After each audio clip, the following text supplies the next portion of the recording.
cuestiones. Primero, creo que en el campo institucional, el acuerdo al que se llegó a nivel de la legislatura me parece que es un paso importante para tratar de atemperar un poco las aguas, bajar el nivel de conflictividad y polarización que existe en nuestro país.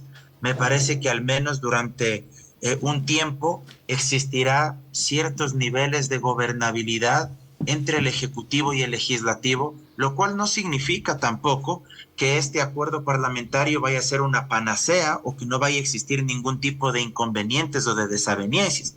Yo, por ejemplo, considero que el primer foco de tensión a nivel parlamentario va a ser precisamente cuando se reciban los proyectos de ley económico urgentes que envíe el presidente electo Daniel Noboa.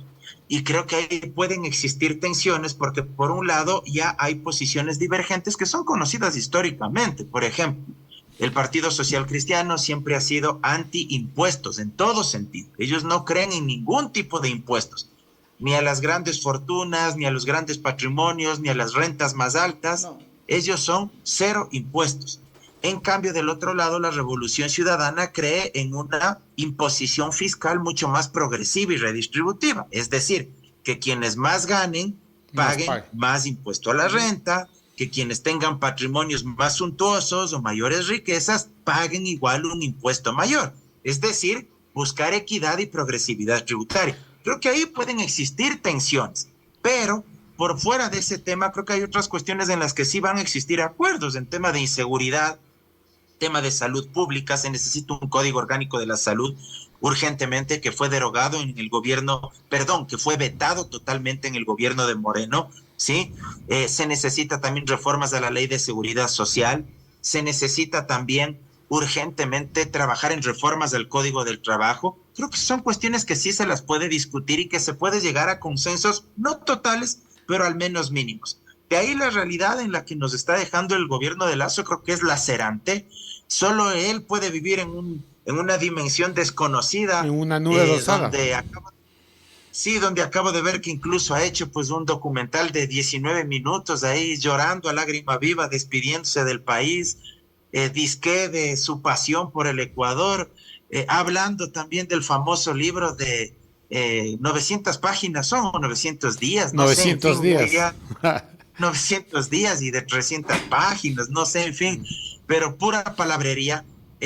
Realmente la situación es catastrófica, un déficit fiscal que rebasa los 9.000 millones de dólares según varios expertos en materia económica. El tope de endeudamiento con el FMI ha llegado al coto máximo, no tenemos más línea de crédito.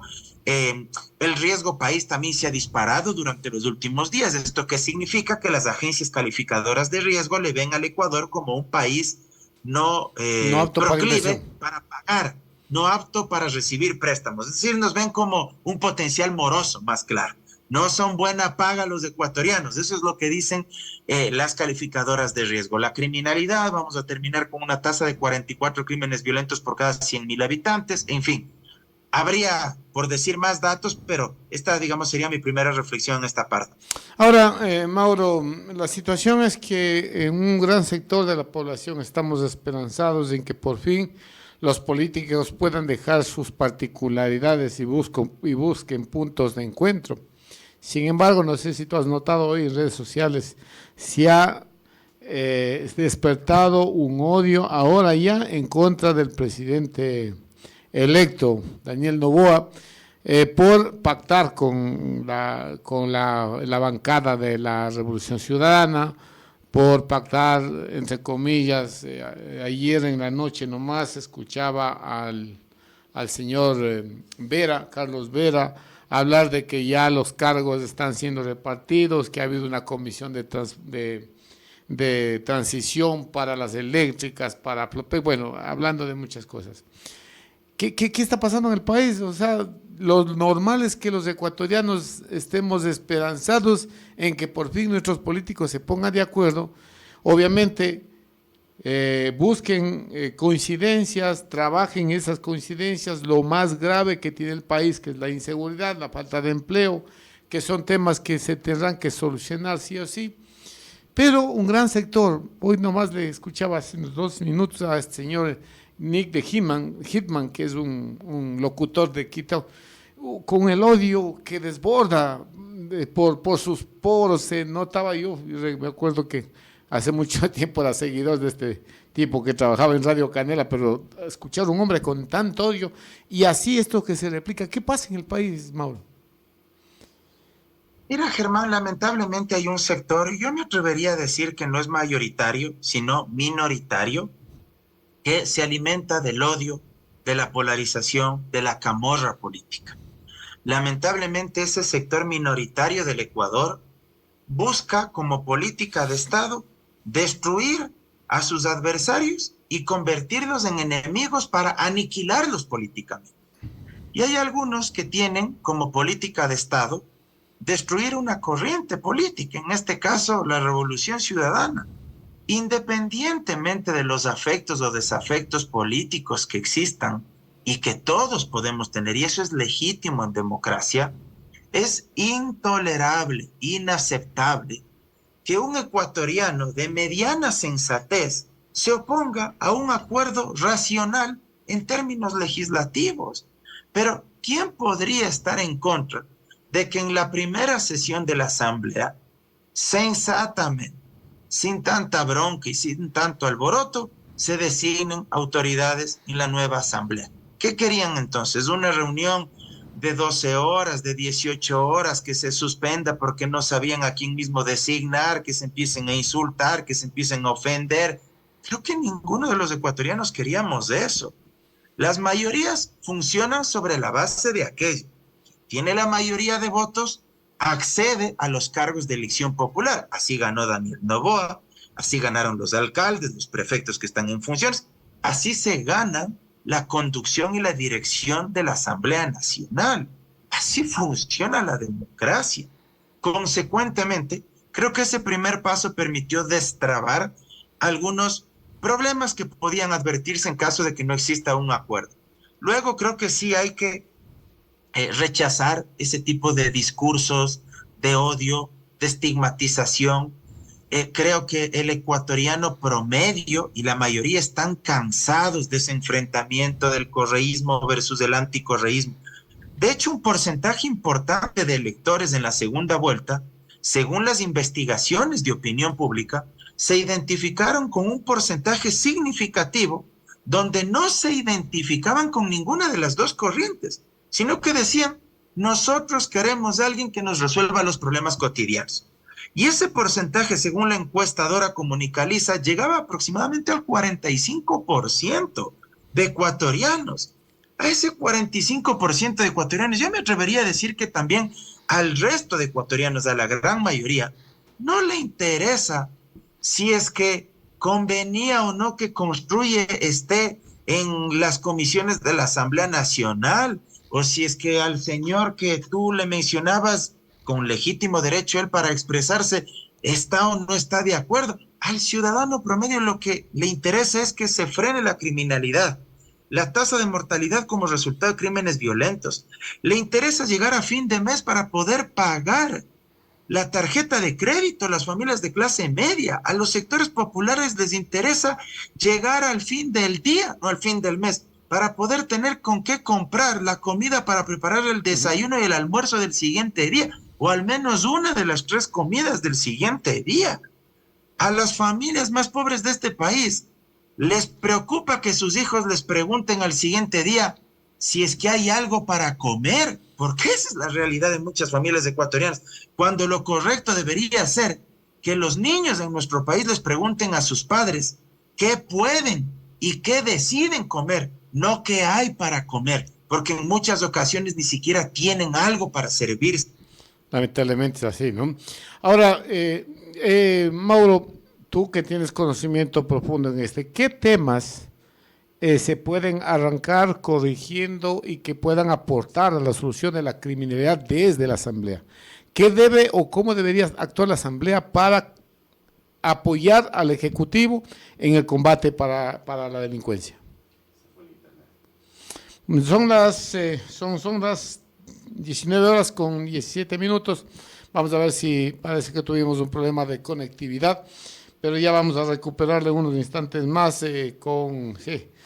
se nos cayó la conectividad, la conexión con, bueno, lamentablemente todo en esta época, Giovanni, ha acabado con las cosas que tiene el país, ¿no?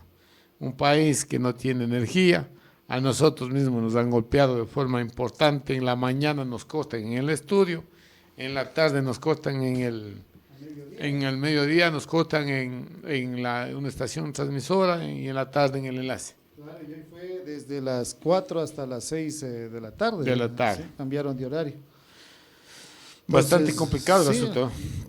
Bueno, pero ahora el internet, no tenemos internet, escribirle a Mauro. Y el internet está desde la semana anterior, está así, pero bien pésimo. Malo. Por ejemplo, nosotros Y pagamos... las privadas y la estatal. Ujú. Nosotros estamos pagando un servicio que no tenemos, Giovanni, aquí en la radio. Mucha gente ha preguntado a través de la radio qué pasó con el doctor Segundo Serrano. Muchos nos han pedido qué pasa. Y es que la empresa estatal de telecomunicaciones, CENEL, nos dejó sin teléfonos.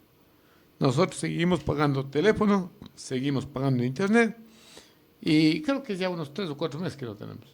Claro. 4 meses, ni nadie se molesta en venir a buscar, se les llama y ahí va el técnico, viene el técnico, que el problema es con las líneas que movieron, los de CENEL.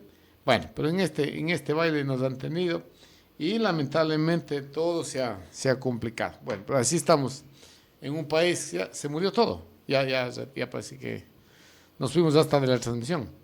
Claro. Nos fuimos. Ya, estamos recuperando. Vamos a ver si Mauro, podemos retomar la conectividad desde la ciudad de Quito, porque estaba importante. Justamente esta pregunta, Giovanni. Todo el mundo está especulando que le dieron, que ya cogieron ministerios, que ya cogieron lo uno o lo otro.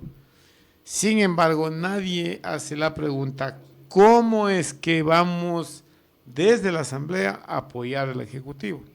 ¿Cuáles son los puntos críticos que no podrán estar en consenso? ¿Cuáles son las leyes que acomode tanto a la Revolución Ciudadana como a los socialcristianos y como al gobierno, ¿no? Ustedes recuerden lo que decía Mauro Andino hace unos instantes. Hay líneas rojas que no van a poder ser arregladas, corregidas, que es, por ejemplo, la de los impuestos. Es un tema que ya, Mauro, estamos ya, muy bien, hemos hecho un buen trabajo de reconectarnos. Justamente, Mauro, y estábamos analizando con Giovanni, desde la Asamblea, ¿qué es lo que el Parlamento, qué es lo que los asambleístas o cómo van a poder aportar a esas soluciones que requiere el país al Ejecutivo? Yo creo que es importante, Germán, diferenciar dos cuestiones para que la gente tenga claridad al respecto. Quien tiene la mayor carga, la mayor tarea, la mayor responsabilidad para mitigar y solucionar los problemas del país es la función ejecutiva, lo cual no significa que se le reste tareas y responsabilidades a la Asamblea. Pero ¿por qué digo que el Ejecutivo es quien tiene en sus manos la gran tarea? Porque el Ejecutivo primero es quien diseña y ejecuta el presupuesto general del Estado. El Ejecutivo es quien tiene que gastar los recursos que pagas tú, que pago yo, que pagan los bolivarenses, que pagamos los ecuatorianos a través de nuestros impuestos y a través de la explotación, por ejemplo, de nuestros recursos naturales no renovables. Ese presupuesto tiene que ser ejecutado y tiene que ser gastado de forma eficiente por el Ejecutivo. ¿Quién diseña y quién ejecuta las políticas públicas? ¿Quién ejecuta la obra pública del país? Escuelas, colegios, infraestructura vial, aeroportuaria, portuaria. El Ejecutivo. ¿Quién hace obra pública? Carreteras, vialidad. ¿Quién compra medicinas? ¿Quién compra chalecos? Renova el parque automotor, armamento, municiones para los policías. El Ejecutivo.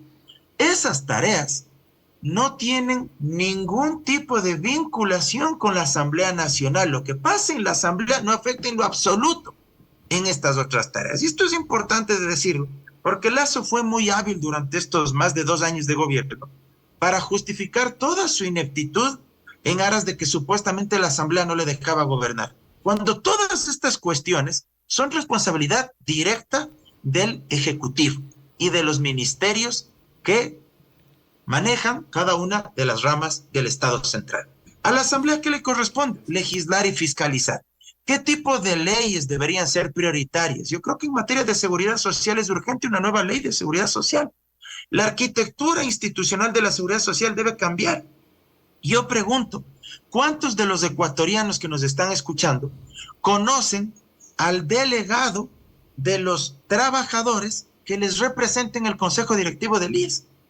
¿Cuántos de los empleadores, de los empresarios de este país conocen a su representante de los empleadores en el Consejo Directivo del IES?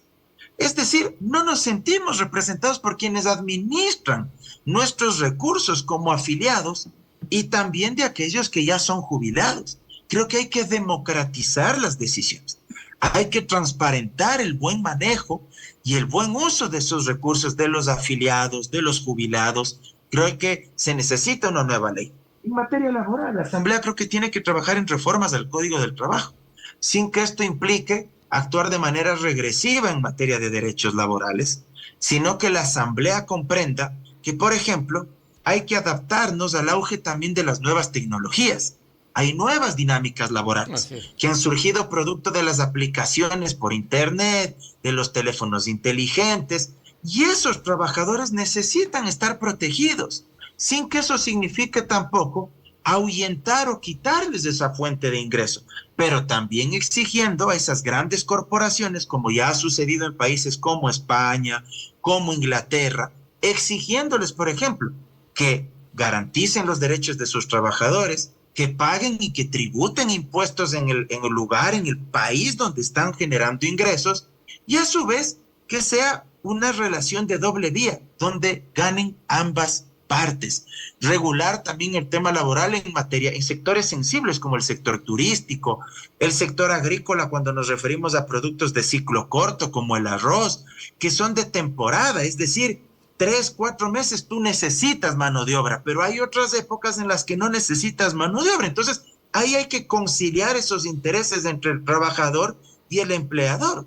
Pero creo que se deben discutir estos temas y creo que ahí la Asamblea puede trabajar y puede ser un aporte sin perjuicio también del tema de seguridad, que no creo que vaya tanto por crear nuevos delitos o endurecer penas, esa no es la salida, sino, por ejemplo, por hacer reformas a nuestro sistema de justicia en materia legal. Jueces sin rostro, por ejemplo, discutir que sean los que resuelvan casos muy sensibles vinculados al narcotráfico, o jueces que resuelvan las causas desde fuera del país, pero garantizada su vida, pagada su subsistencia por parte del Estado ecuatoriano, porque si ese juez está aquí mismo y no se le garantiza su vida y se le pide que resuelva en contra de un capo del narcotráfico, perdóname, le va a pasar lo que ya ha ocurrido con muchos tantos, plata o plomo, y si no acepta la plata, pues terminará muerto, y si no, terminará libre el capo y ese juez terminará huido porque tuvo que recibir ese dinero. Mauro, ¿cuál es a tu criterio las leyes que deberían tratarse en la Asamblea de forma urgente?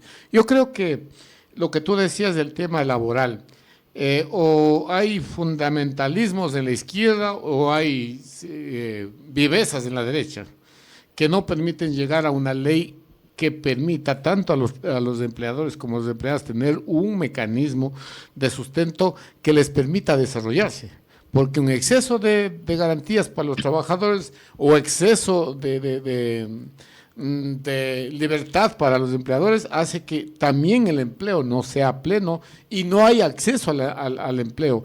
¿Crees tú de que estas dos visiones entre el correísmo o la Revolución Ciudadana y el Partido Social Cristiano y ADN, porque estamos hablando de representantes de dos sectores diferentes, llegaran a un acuerdo que permita que esta ley sea un poco más digamos, más real de lo que está pasando en el país, de lo que tú decías, de estas nuevas tecnologías, nuevas modalidades, considerar los temas agrícolas, ¿no? Como tú decías, en la costa, 4 meses de trabajo, en la sierra hay 2 y el resto no hay trabajo.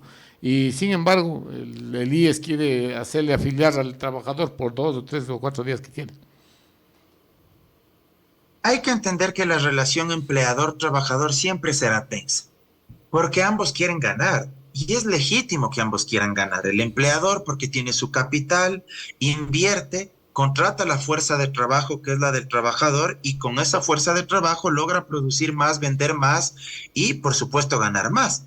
De su parte, el trabajador legítimamente siente que él, a través de su fuerza de trabajo, de su talento, está produciendo algo que a su vez le permite incrementar la ganancia, la renta, el patrimonio, el capital de su empleador, de su patrón. Entonces, es digamos que es un tira y afloja constante. Eso pasa en todo país capitalista y nuestro país no está ajeno a aquello, ¿verdad? Hay que tratar de tener una discusión sensata, entendiendo las diferentes dinámicas, porque no todas las actividades laborales tienen las mismas condiciones. Por eso yo ponía los ejemplos. Productos agrícolas de ciclo corto en la costa, el arroz, en 3 meses, podríamos decir popularmente, eso está despachado. Si ya en 3 meses la gramínea ya está incluso guardada en silos, ya no tienes que cosechar, es imposible que ese empleador pueda seguir manteniendo la relación laboral con ese trabajador. Entonces, hay que buscarle una salida para que sea una relación más equilibrada. En el sector turístico, los 12 meses no son pues de temporada alta en la playa, en la costa, por poner otro ejemplo. Serán 3 meses en una parte del año, luego de unos meses vendrá nuevamente otra temporada alta. Bueno, hay que regular para que en esas épocas pueda existir una relación laboral mucho más concreta y en otros momentos de pronto pueda ser una relación laboral más equitativa, más ajustada a esas Más condiciones. flexible podría ser. Sí, el tema de las aplicaciones virtuales.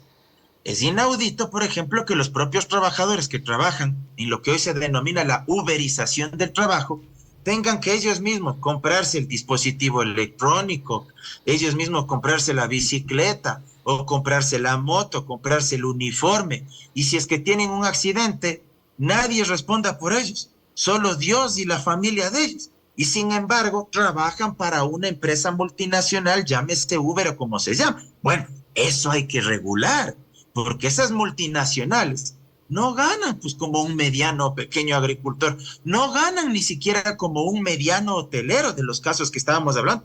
Acá en cambio sí estamos hablando de una multinacional que produce, que factura, no cientos, miles de millones de dólares a nivel del mundo.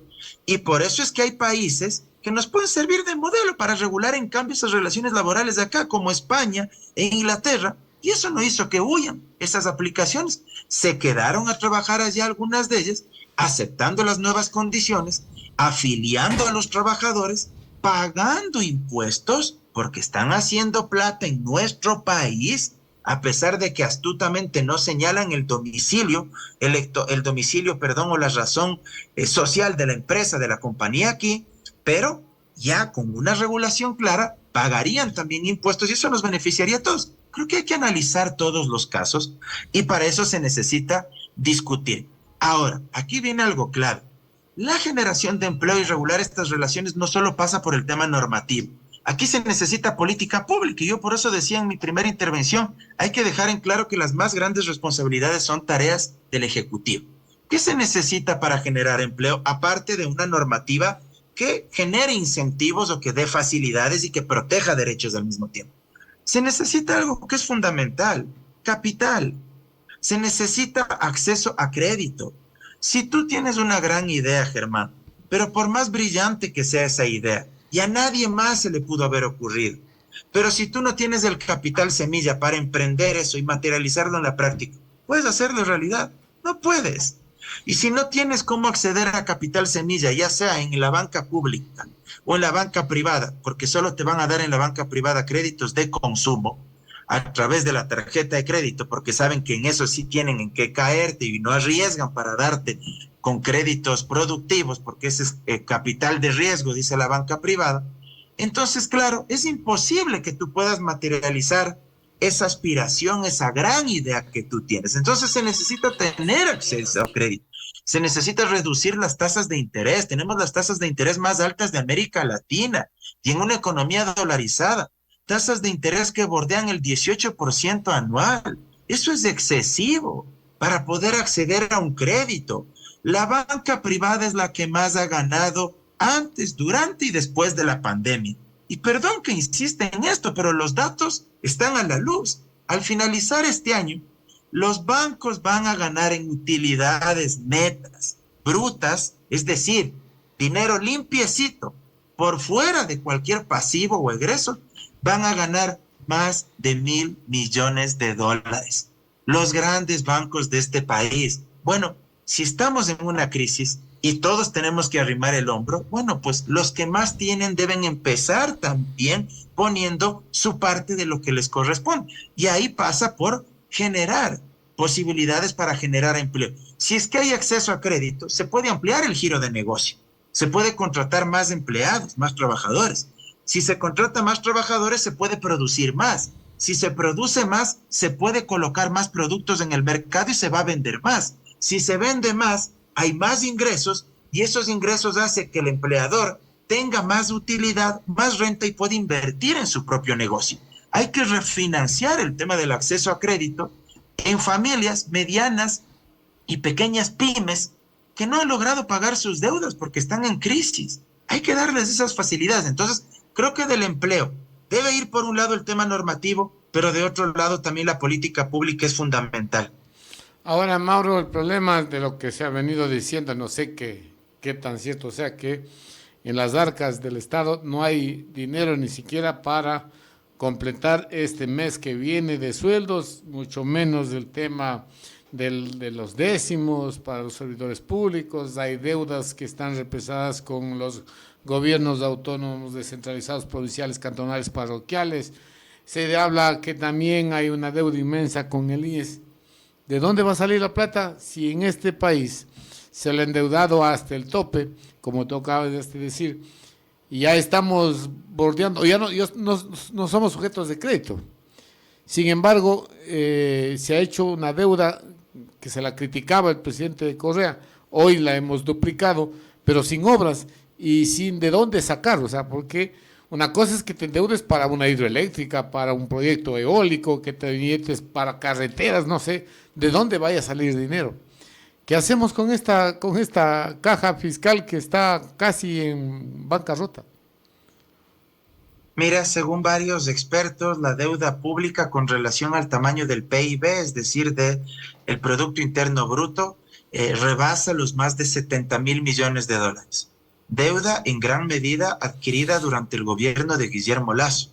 Y como tú bien reflexionabas, la deuda que tú adquieres, al menos tú deberías verla reflejada en activos. Es decir, si tú te endeudas, y para que la gente nos entienda de mejor manera, si tú con tu familia te endeudas, al menos tú quieres ver reflejada esa deuda que adquiriste en un nuevo piso en tu casa, en un nuevo departamento, en otro automóvil, en nueva vestimenta.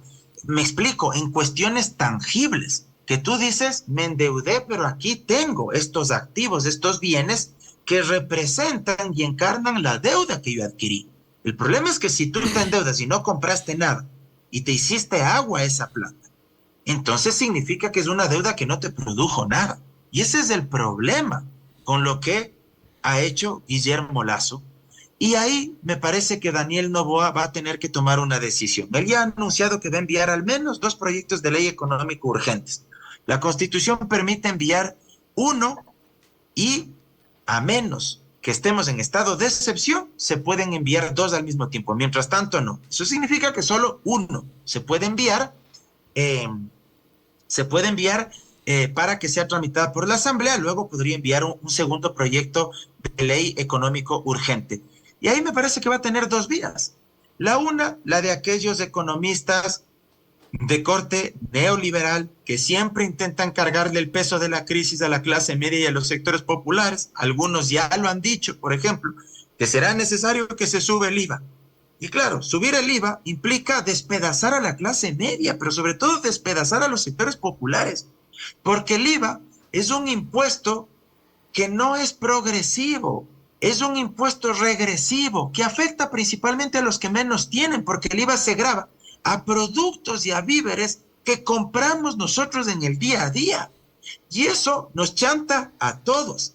El IVA no discrimina. Si tú tienes plata, si eres de clase media, si eres pobre, si solo ganas un básico, si ganas 20,000 al mes. No, el IVA te grava por igual a todos. ¿A quién termina por afectar más? A los que menos tienen. Esa es una salida que los economistas conservadores y neoliberales ya le están proponiendo a él.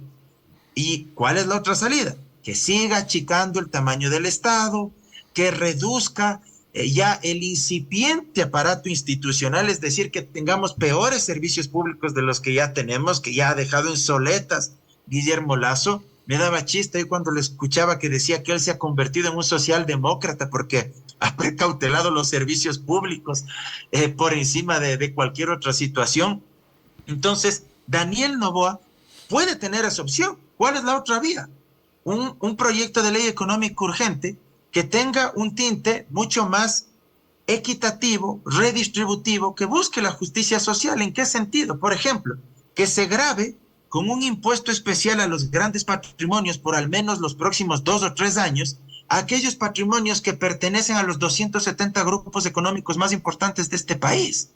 Que se aumente el impuesto a la renta a aquellas rentas, por ejemplo, que superen determinados umbrales, no a la clase media, peor a los sectores populares, pero las rentas que obtienen esos mismos 270 grupos económicos, que se eleve el pago de impuesto a la renta a esos sectores.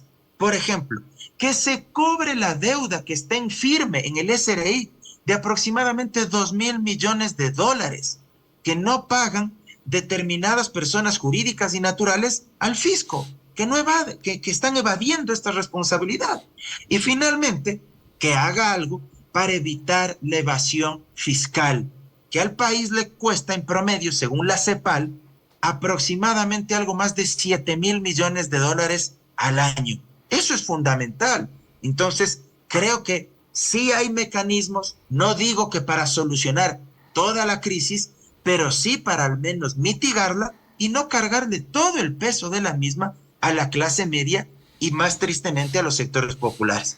Bueno, y lamentablemente es lo que no se fijó el pueblo, pues no, que no va a hacerse harakiri el presidente, no va a cobrarse sus deudas. Sabemos que el grupo de su padre debe 85 millones de dólares. 88 millones. 88. Y hay más temas que va a tener que ir golpeando a su mismo patrimonio. Entonces, bastante difícil que os pasa. Terminando con esto y para finalizar esta entrevista, agradeciéndote siempre la deferencia que tienes con Radio Espacio, Mauro. Vamos con una última cosita. ¿Qué te parece el triunfo de Milei en Argentina y su repercusión con la gente que de Ecuador estudia en ese país? Mira, mi posición es pública y notoria. Jamás podría estar de acuerdo con alguien que exteriorice un pensamiento político e ideológico de corte tan reaccionario como Javier Milei. Es alguien que denosta del Estado. Él no cree en el Estado. Él es de alguna manera un anarcocapitalista. ¿Qué significa esto? Que si es que por él fuera, pues el Estado no debería existir, ¿verdad? No debería existir instituciones, no debería existir un Estado que se encargue de educación pública, de salud pública, de seguridad social. Es alguien que cree que todo debería estar privatizado, que todo debería estar en manos de agentes económicos del sector privado, que todo debería comercializarse, que todo debería tener un costo, un valor, ¿sí? Y que el libre mercado es el Dios, entre comillas, que puede resolver todos los problemas. Y que la pobreza, la extrema pobreza, la exclusión, la marginación, entre otras cuestiones, no es resultado de decisiones políticas o económicas, sino entre otras cosas porque esa persona es vaga, porque esa persona no se esfuerza demasiado, o porque esa persona no le ha puesto todo el empeño suficiente como para poder salir de ese ostracismo y de esa situación de desamparo, ¿sí? Esa es la visión. Quienes no creemos en esa visión, defendemos abiertamente un estado de bienestar que no es un estado autoritario ni totalitario, sino un estado que garantice ciertos mínimos para que tengamos una sociedad más equitativa, más justa, una sociedad donde prime un valor fundamental, que es tan simple como esto: solidaridad. Este principio, para gente como Javier Milei, no existe. Para ellos y para él prevalece la individualidad absoluta. El sálvese quien pueda. El sálvese quien pueda. Yo soy exitoso, entonces yo por mí mismo me valgo, no necesito que nadie me ayude y tampoco tengo que ayudar a nadie, y por eso el Estado no me debe cobrar impuestos, porque cada uno debe pagarse con su propia billetera lo que bien pueda, y aquí, digamos, la ley del más fuerte. Del otro lado, reitero, defendemos la solidaridad, la equidad, la justicia social. ¿Qué espero? Que ojalá el tipo, en medio de toda su locura, porque yo sí creo que tiene algún tipo de desequilibrio emocional, Así es. espero yo que en medio de toda su locura se quede corto en el discurso y que una cosa haya sido la campaña y ojalá en el ejercicio del poder haga muchas cosas que estén totalmente alejadas a lo que dijo en su momento. Ya en la segunda vuelta moderó de alguna manera el discurso, sobre todo porque le pidió Macri y la candidata que había sido de él, Patricia Bullrich, para brindarle el apoyo, le hicieron recular en varias de sus propuestas a Milei y eso también le permitió ganar la elección. Entonces es probable que con el muñequeo político que por detrás va a estar ejerciendo Macri, probablemente le logre controlar bastante a Milei y no llegue a materializar todas las barbaridades que él pensaba, porque para que la gente se haga una idea, el tipo cree tanto en esta lógica de que todo debe tener un lucro y un valor económico y que todo tiene que someterse al mercado, que el tipo incluso, y esto consta en el internet, por si alguien no me cree, hablaba de que las personas debemos ser libres incluso de poder vender y comercializar nuestros órganos libremente, o si es que alguien quiere vender a sus hijos, pues porque así lo decide, pues que lo venda. O sea, a ese nivel, digamos, de comercialización y de sometimiento al mercado llega el pensamiento de Milei, ¿verdad? Veamos si le logra controlar Macri, sin perjuicio de que también debo decir algo. El triunfo de Milei también obedece a un hastío, a un cansancio, a un rechazo del electorado en contra de la clase política tradicional, en contra del propio Macri, pero fundamentalmente en contra del gobierno de Alberto Fernández y de Cristina Fernández de Kirchner. ¿Por qué? Por la alta inflación de un 140% que existe allá en Argentina. No porque yo tenga una perspectiva ideológica progresista voy a desconocer eso. Creo que al final lo que hace el electorado argentino es castigar al gobierno saliente de Alberto Fernández y se arroja a los brazos de un Mesías bastante desequilibrado emocionalmente como es Milei.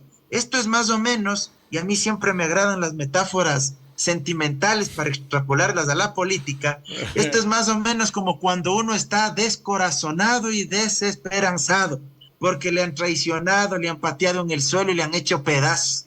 Y medio asoma por ahí cualquier persona, sea quien sea, y le abre los brazos y uno lo único que quiere es arrojarse a sentir un poco de cariño, sea quien sea.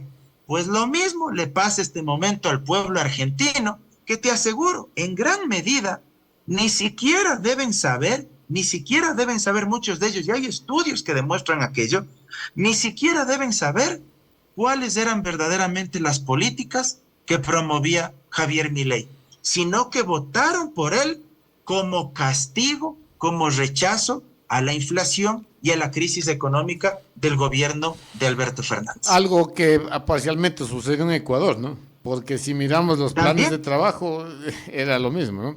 Muy bien, Mauro, muchas gracias por tu análisis. Una última partecita, ¿qué va a pasar con los jóvenes estudiantes que están miles en Argentina y aquí de Ecuador? Eso para mí me preocupa mucho. Es bastante duro, de hecho yo tengo incluso un hijo de un primo mío que estudia ya en la Universidad de La Plata. Hay una colonia de ecuatorianos muy significativa. Argentina ha sido referente de educación pública a nivel latinoamericano y mundial, tiene de las mejores universidades de Latinoamérica y del mundo, la UBA, por ejemplo, la Universidad de Buenos Aires, ahí tuve la oportunidad yo igual de hacer un curso de posgrado, la Universidad de La Plata y otras tantas más. Bueno, pues uno de los planteamientos de mi ley ha sido dejar de subvencionar la universidad pública y principalmente dejar de subvencionar la universidad pública para extranjeros. Veamos si es que él lo llega a consolidar. Yo me atrevería a pensar que al menos para los extranjeros sí lo va a hacer. Y claro, me parece que ahí tendremos un retorno probablemente masivo de jóvenes ecuatorianos que de alguna manera se verán frenados en su sueño de conquistar un título profesional en la hermana República de Argentina. Sí, lamentable. Esperemos que no le avance tiempo ni le llegue la locura a esos extremos. Mauro, muchas gracias por estar con nosotros. En otro momento seguiremos con el análisis de la coyuntura política ecuatoriana. Buenas noches, Mauro. No, gracias a ti, querido Germán, por la invitación. Un abrazo enorme para mi otra tierra, para la provincia de Bolívar y para la ciudad de Guaranda. Como siempre digo, la tierra amada de mi madre, allá igual para Chimbo. Así que un abrazo enorme para todos. Hasta la próxima. Mauro Andino estuvo con nosotros en este análisis, Giovanni, de lo que está sucediendo en el país y las connotaciones del triunfo de Milei. A mí sí me preocupa bastante. Bueno, esperemos que, como decía Mauro, un poco ya vino a cambiar el discurso de Milei para la segunda vuelta. Y es posible que todas esas locuras que tenía y que decía queden en aquello, ¿no? Queden en aquello. Por ahí yo creo que Macri, entre otras personalidades de la derecha argentina, van un poco a ir sosteniendo estos disparates que proponía Milei en su campaña. ¿Qué hora son? Son las 19:49 minutos. Va, licenciado Jardín, una pregunta. Muchos amigos me estaban preguntando hoy sobre el tema de la capacitación que escucharon. Quieren saber el día, hora y lugar. Ya, muy bien. Porque hay, bueno, ya escucharon de que va a haber, pero no están seguros del lugar donde va a ser. Muy bien, Giovanni. Aquí vamos a darles hacerles conocer lo que va a ser el día jueves. Estimados amigos, el día jueves estaremos con el ingeniero Jonathan Vera en el local de el Centro Agrícola de San Miguel. Este no va a tener ningún costo. La vez pasada lo que pasa es que fue todo un día y había que proveerles, o los participantes tenían que proveerse del almuerzo, por eso es que se cobró el almuerzo nada más, pero es la continuación, Giovanni, de este muy interesante tema que nos interesa mucho, no solo a quienes estamos dedicados a la siembra del aguacate, sino a todos los agricultores, que es manejo de fertilización líquida. Primero porque es una gran alternativa a los fertilizantes químicos y que estos nuevos mecanismos de fertilización vienen a ser una solución casi tan rápida o en ciertos casos mejor que los abonos químicos. Así que el tema es manejo de la fertilización líquida versus la fertilización granulada en cultivos, especialmente en frutales, todo tipo de frutales y también en los cultivos tradicionales. Va a comenzar 9 de la mañana este taller, durará hora y media, hasta las 11:30 de la mañana estaremos con el taller con el ingeniero Jonathan Vera de la empresa La Troncal, y luego de eso invitamos a los ganaderos, a los ganaderos de San Miguel, de la provincia, también en el mismo local del Centro Agrícola de San Miguel. Vamos a tener una reunión en la que se tratará este tema: producción de proteína unicelular complementaria a través de la fermentación aeróbica, producción de levadura forrajera, componentes de reacciones alimentarias animales. Son temas que, Giovanni, sí o sí tienen que comenzar a entrar en el conocimiento de los agricultores y de los ganaderos del centro agrícola, quienes estamos al frente, la directiva, Lenín Barragán, el doctor Nervo Domínguez, doña Adela Velasco, todos los estamos interesados en que fundamentalmente la capacitación haga ese cambio que lamentablemente las instituciones estatales no lo han hecho. Absolutamente. Usted ve totalmente desaparecido al MAC, no existe, dos técnicos que viven solo en los informes, no hay capacitación, no hay seguimiento, la prefectura se está desentendiendo con estos. Va a ser lo mismo que hace muchos años, Giovanni, planes pilotos. Claro. En esos planes pilotos muere la administración y se bota la plata, no hay nada. Entonces, no nos queda más a los bolivarenses, a los ecuatorianos, en actuar de forma privada, particular, y el Centro Agrícola de San Miguel estamos empeñados en que todo ese conocimiento que podemos conseguir de empresas, de científicos, de expertos agricultores, las podamos traer. Así que les invitamos a nuestros amigos, esto no tiene costo alguno, eso quiero insistir, 9 de la mañana, comienza el taller, es la segunda parte de la fertilización líquida, Giovanni.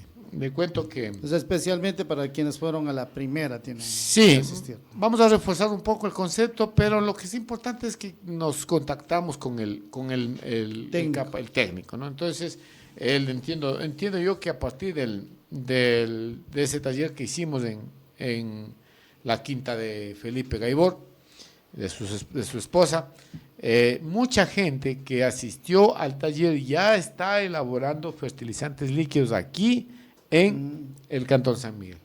Entonces, lo fundamental es capacitarse y ponerlo en práctica. Así que quedan todos cordialmente invitados. He estado esperando que nos confirmen ya todo.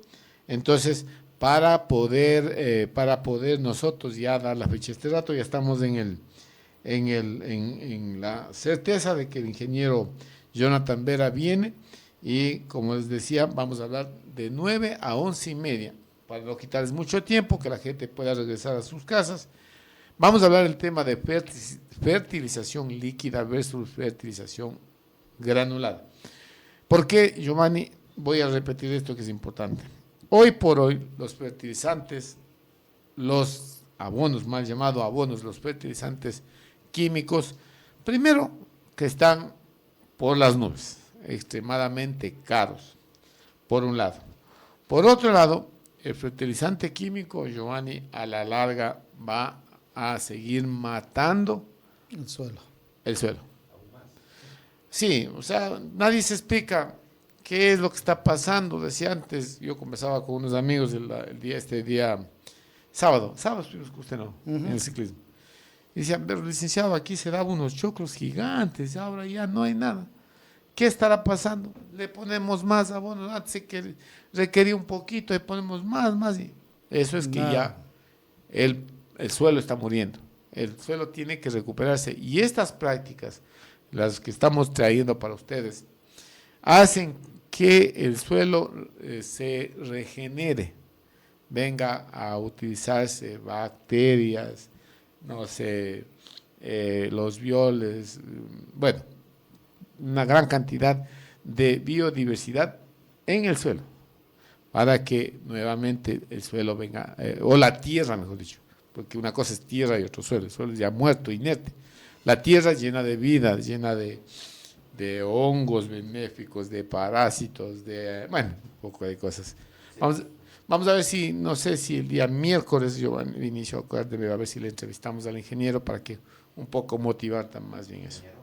Sí, ingeniero Jonathan Vera, él es de Ingenio La Troncal, y están trabajando en estos productos orgánicos que se los aplica tanto en el tema agrario como en el tema ganadero. Así que quedan todos cordialmente invitados. Este jueves, 9 de la mañana, en el Centro Agrícola. Ya pueden inscribirse con Lenín Barragán o con quien habla.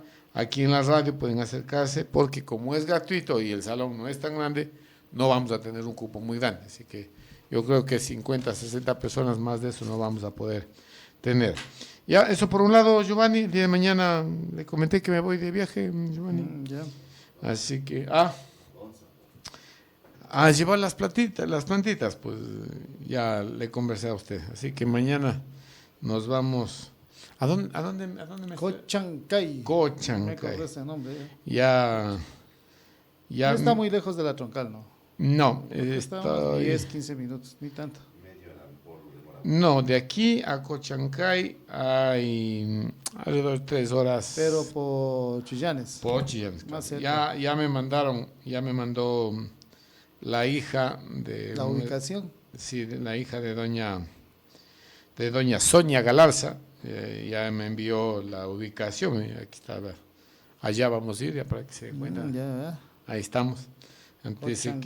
Cochancay. Entonces estaremos saliendo de aquí a 8:30 de la mañana. Y queremos ver si también nos vamos a dar un saltito por la Troncal también, para seguir compartiendo con ustedes. Porque estamos buscando la posibilidad de que algún compañero de acá de San Miguel tenga estos productos para poder elaborar los violes, los abonos, estas cosas. Entonces, esa es la materia prima. La materia prima, porque, por ejemplo, usted quiere hacer abono orgánico. Pues, la melaza. No encuentra en ningún lado. Y si encuentra, cuesta $20 la caneca, eso es extremadamente caro. Entonces, estamos pensando en algunas alternativas que obviamente lo seguiremos conversando y lo pondremos a consideración de nuestros amigos. Así que, doña Sonia Galarza, aquí le hemos timbrado el teléfono de su hija. Sí, que ya me envió la ubicación y me mandó la foto donde tengo que quedarme. Así que por ahí estaremos mañana visitándole en Cochancay. Llegamos ya a la parte final del noticiero del día de hoy. ¿Qué tal de pedaleo? Pues, bien, pues. ¿Cuántas veces cayó, Giovanni? 2 veces. Bueno, hoy día vino un grupo importante de damas. Ya subimos a la... ¿Ya el cambio? Ya le cambiamos. Y ahora sí nos dijeron que sí. Pero Giovanni, usted está como los señores de los GATS de la provincia de Bolívar. Subido a redes no hay nada. Yo pregunté. Me dice, no vamos a poder ir. Dice, ¿por qué? Porque se acuesta, ¿cómo es que llaman por aquí? Canchalagua. Por Canchalagua es inmortal. También van niños, vamos mujeres. Entonces, no le dije. Nosotros ya fuimos a recorrer con Giovanni y nos dimos cuenta que es muy fuerte para mujeres, para niños. Así que vamos a salir de... El ingreso al Aguatán, ahí hay una esplanada. Entonces ahí hay cuestitas, bajaditas, que son muy pequeñas. Así que ese tramo está muy bonito, les felicito. Ya le vamos a pasar ahí ahora, ¿cómo se llama el muchacho que arregla las computadoras de Cojito? Alex Ramírez. Él nos ayudó ya con la creación de la inscripción en línea. ¿Ya? Así que ya le vamos a pasar para que usted pueda enviar. Bueno, él ya tiene... ¿En qué consiste la inscripción? Eso no es pagado, pero... No, pues eso no es pagado. O sea, solo hay que inscribirse. Le mandan por WhatsApp, usted se inscribe y dice envíe, y ya vamos teniendo el listado de las personas que van a participar. Bueno, le cuento mucho que mejor. Este equipo de señoritas y señoras de San Miguel que les gusta, que han estado siempre participando, ¿no? Claro. Van a todos los eventos. Están ya preparándose incluso con uniforme para ese día. Sí, hoy en la noche me visitaron y les hemos informado que sí, que vamos bajo la sugerencia de una de las señoras que ya me dijo, licenciado, está muy fuerte, yo ya te informé ese día. Entonces, en buena hora que hayas tomado la decisión de cambiar y decirles a todos los ciclistas que vamos a ver si la próxima semana hacemos un paseo por el centro de la ciudad ya celebrando que tenemos asfalto, Giovanni. Sí, pero ese estamos para el 17, 18 de diciembre. Sí.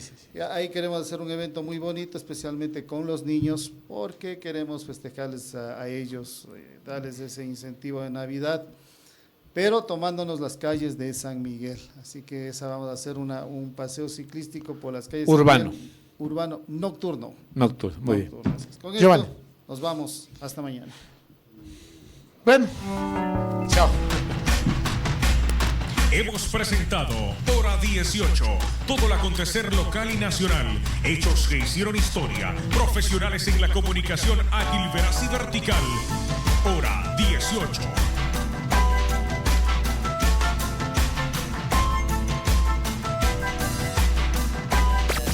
Inicio del espacio publicitario. Ahora, en la ciudad de Guaranda, Centro Médico Gastropar, que cuenta con los mejores especialistas y equipos para un diagnóstico y tratamiento seguro.